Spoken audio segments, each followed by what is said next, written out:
Mama is sick, anak, ha?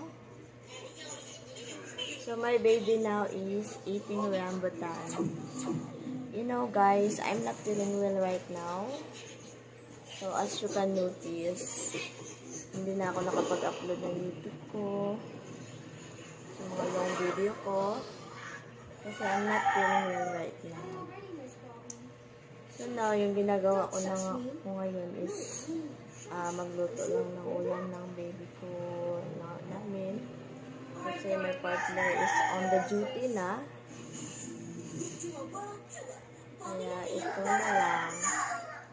Kakainin ko lang siya ng rambutan. Ganito yung ginagawa ko sa bahay for now. Naka-ano na ako na. Gaya sa kanya.